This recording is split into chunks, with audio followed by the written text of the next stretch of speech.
Hello and welcome to the channel. This is CBSE Class 10 English Language and Literature, Lesson 9, The Book That Saved the Earth. The play is set in the 25th century at a museum where a historian tells the story of how a book saved Earth from a Martian invasion in 2040. The 20th century was called the era of the book because books taught people everything. In 2040, Martians, led by the arrogant think tank, planned to invade Earth. They send a team to explore Earth and find a library, but they mistake books for sandwiches. Think tank thinks the books are food, then communication devices, and orders his team to eat or listen to them. After talking intelligence boosting vitamins, the Martians read nursery rhymes from a book called Mother Goose. They misinterpret the rhymes, thinking earthlings can grow metals, train animals for space travel, and are planning to attack Mars.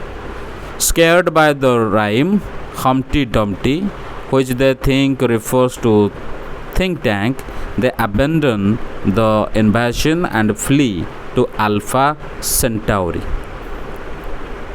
The historian explains that this misunderstanding saved Earth, and later Earthlings and Martians became friends with a library built on Mars. However, Martians still avoid reading Mother Goose. Okay, now the play The Book That Saved the Earth by Claire Baiko is set in the 25th century at the Museum of Ancient History on Earth. A historian introduces the audience to a strange event from 2040 when a book saved Earth from a Martian invasion. The 20th century was known as the era of the book because books were very important. They taught people about everything from animals to cultures and helped with learning, explaining, and decorating. In 2040, Martians, led by their boastful leader, Great and Mighty Think Tank, plan to invade Earth. Think Tank is very proud and thinks he is the smartest creature in the universe. He has a large egg-shaped head and believes Martians are much better looking than Earthlings, whom he calls ugly with small heads. His assistant, apprentice Noodle, tries to please him and follows his orders carefully. Think Tank sends a space probe team, Captain Omega, Lieutenant Iota, and Sergeant Oop, to Earth to gather information before the invasion. The team lands in a library in Centerville but doesn't know what a library is. They find thousands of books but think they are something else. Sergeant Oop even puts a book on his head, thinking it's a hat, and suggests the place might be a hat shop.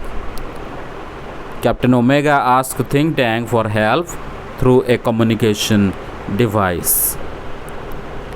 Think Tank, watching from Mars, assumes the books are sandwiches because he thinks Earthlings are always eating.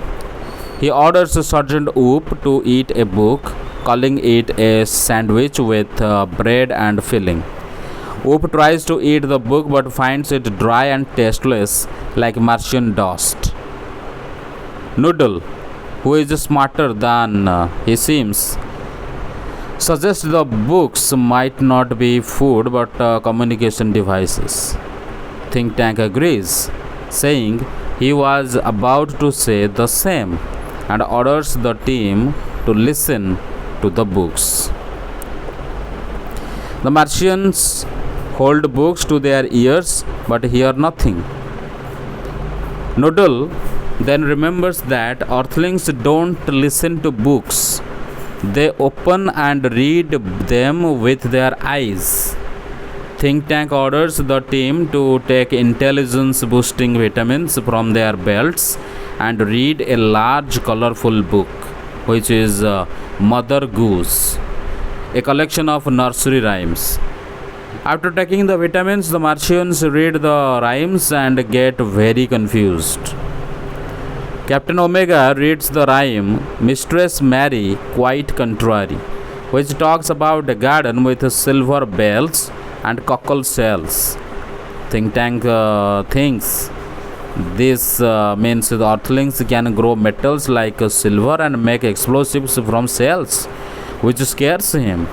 Lieutenant Iota reads Hey Diddle Diddle about a cow jumping over the moon and a dish running away with a spoon. Think Tank believes Earthlings have advanced technology to send animals into space and that they might be planning on attack with millions of cows. Finally, Sergeant Oop reads Humpty Dumpty about an egg that falls and breaks. When they see a picture of Humpty Dumpty, it looks like Think Tank's big head. He panics, thinking Earthlings know about him and plan to attack Mars and capture him.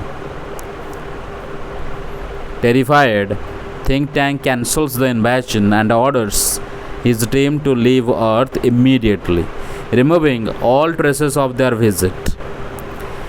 He decides to flee with his entire Martian fleet to Alpha Centauri, 100 million miles away. The historian explains that this misunderstanding about Mother Goose saved Earth. By the 25th century, Earthlings and Martians became friends. A wise Martian named Noodle replaces Think Tank, and Earthlings taught Martians how to read and built a library in Marsopolis, the Martian capital. However, Martians still refuse to read Mother Goose because it caused so much fear. So this is the end of the chapter. It's a very funny story or play. Please like, share and comment on this video, and please subscribe to the channel for such educational videos in the future. See you in the next video. Thank you very much.